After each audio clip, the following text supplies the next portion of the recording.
Hey guys, welcome back to Mudflat Productions. In today's video, we're going to go over an update of what on earth is going on with the waters 10 months after Hurricane Ian.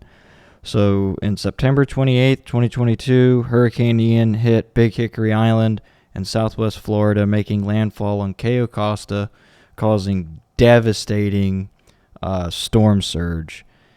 Where this footage was caught, there was about 16 feet of water in places like Fort Myers Beach and Sanibel. It was about 18 plus feet of surge. Then a lot of bad things happened afterwards, such as red tide. I know Sanibel had things like E. coli problems because they had septic tanks on their island, which got destroyed from the storm and just leaked out a bunch of garbage into the ocean. So the overall ecosystem took a huge hit. Fortunately, all this footage is captured recently, so life is actually returning. Those manatees are coming in. Those were shot in about May. Here's a stone crab getting shot. We have snook and other fish coming back into the area as well. We had a devastating red tide that lasted a long time. The fishing and all that is not what it used to be. The storm kind of shifted a bunch of places around. Where in Big Hickory, if you're familiar with Big Hickory Pass, there's this huge drop off. It was a ledge that kind of expanded down the entire pass. If you're heading north, it would be on your right hand side where the trees are. That drop was just awesome to fish, but a lot of sand got moved up there, and it's just not really the same.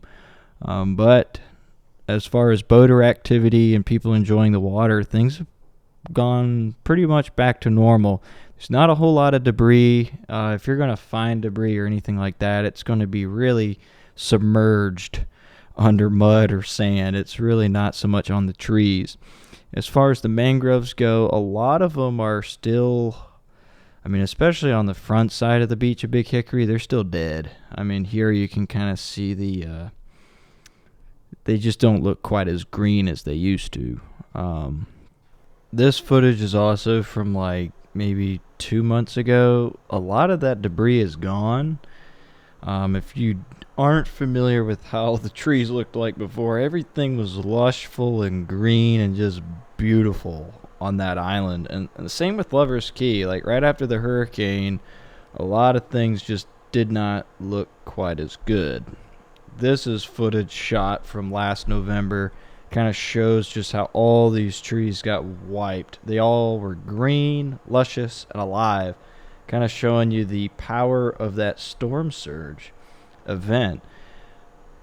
And before I go on, you might be wondering, why are you making this video 10 months later? I've actually had a lot of questions, particularly in the comments or just people messaging me, or just people in Fort Myers, like in my dentist office. They said the same thing. Is it safe to go out there?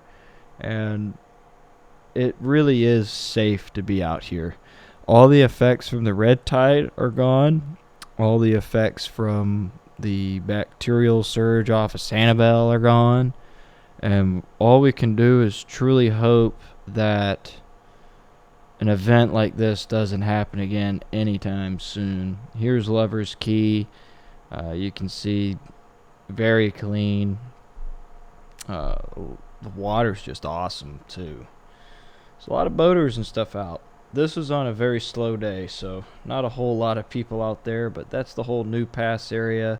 The Lover's Key boat ramp still remains closed. However, the Lover's Key State Park has reopened as of June 28th, 2023. As for when the boat ramp is going to open at Lover's Key, that is still unknown. I'm well aware that Lover's Key has had extensive damage, so repairing that island and getting all its facilities back is going to take way longer than the surrounding areas. Alright, so to recap today's video, essentially marine life is coming back into the area. It's quite not what it was last year, but with the exception of manatees, those have actually been around a lot this year, this summer. More so than the previous 2 years, I would say, out of my personal experience. Boating life and the amount of people going out to the islands is business as usual, so that's a good thing to see. The weekends actually get pretty crazy. If you are interested in booking a kayaking tour with me, I do have a business called Mike's Coastal Expeditions. What separates us from the other outfitters in the area is we utilize Hobie kayaks. If you haven't heard of a Hobie kayak, it is a high quality, top of the line brand that utilizes the Mirage Drive pedal system, allowing for hands-free propulsion. We also have normal paddles, so you can alternate between the two. We're a family-valued, family-owned business. Go further, experience more with Mike's Coastal Expeditions. Website link is in the description. Check it out. I hope you guys have a wonderful day, and God bless.